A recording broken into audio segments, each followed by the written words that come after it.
Hello guys and gals, something absolutely, completely and utterly different here is I just felt like talking to the world for no apparent reason. My puppy's not even with me. We're in a vehicle right now and there's no puppety back there.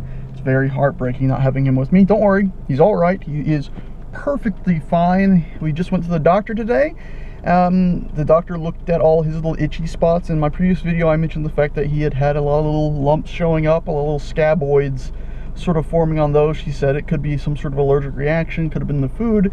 Either way, the point is he has a minor infection right now, so she has prescribed him some antibiotics, 500 milligrams of chiaseta, something I can't bloody remember right now. And he's going to be getting, I believe it was 2 pills in the morning and 2 pills in the evening, so we started him on those 2 a day. So Lad should hopefully be getting, well, lesser itchies. We also switched him from a rabbit form of blue buffalo dog food back to his bison. His smell changed instantly back to slightly more normal. I have a sneaking suspicion it had nothing to do with the change of the food. Green light, sorry. Yeah, I won't be looking at the phone very much here because, of course, I'm driving. So if I go completely for any reason, that's because, of course, driving is more important than talking to a phone. Yarp. Anyhow, what else? So Lad, itchy's alright when it comes to his Phenobarbital, the medicine he is taking to prevent himself from having seizures, or at least lessen those seizures if he should have another cluster.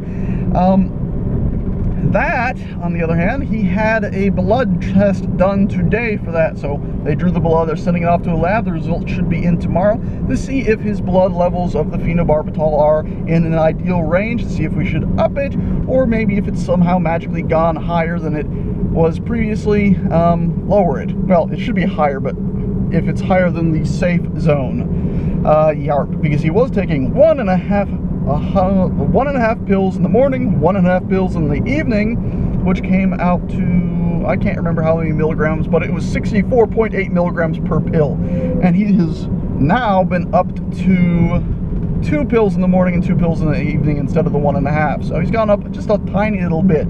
We're, of course, absolutely terrified that he's going to have more, because obviously cluster seizures are no laughing matter. He has one, it lasts about 30 seconds. It's an absolute nightmare to behold. And then, well, it goes away after 30 seconds, and then about 5 minutes later, he has another one. And so on and so forth until we get him to the emergency doctor. We do have some rectal pills, not really a fun thing, but we have some of those now, so if he has one, we'll go and pop one of those up there, and hopefully that'll stop the seizure. And the idea is to stop the chain of seizures from continuing, breaking the chain, hopefully preventing him from having more. Because if we have to take him to the animal hospital, it's a $600 bill pretty much at the minimum, which we can't afford. I'm at a red light. Yeah, so that's not at all a happy thing. Not in the slightest a happy thing. Yarp. It's very scary. So hopefully the higher Phenobarbital dosage will ensure you won't have anything. If they look at that and they say, well, maybe it looks like you might still have one, or it's not looking to do too much, maybe they'll up it. But currently they're looking to say, we'll wait, and if he has another seizure, then maybe we'll add another medicine to him. That's what the doctor said today, is sort of, if he has another seizure, then we'll go ahead and add something else to it. But as it is right now, we're pretty much counting the Phenobarbital and the rectal pills to do their job. And again, those rectal pills are just if he has a seizure, then we'll try to give one to him right away.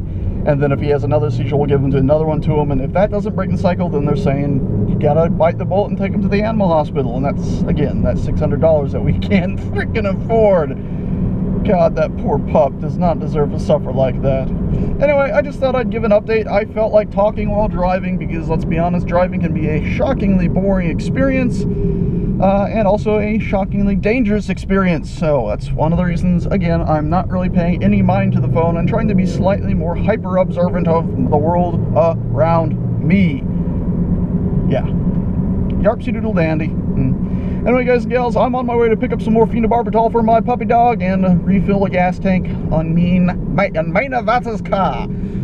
Otto. I think that's the German word for car, isn't it? Otto. Yarpsy doodle dandy. Okay, where are you going, Mr. Car?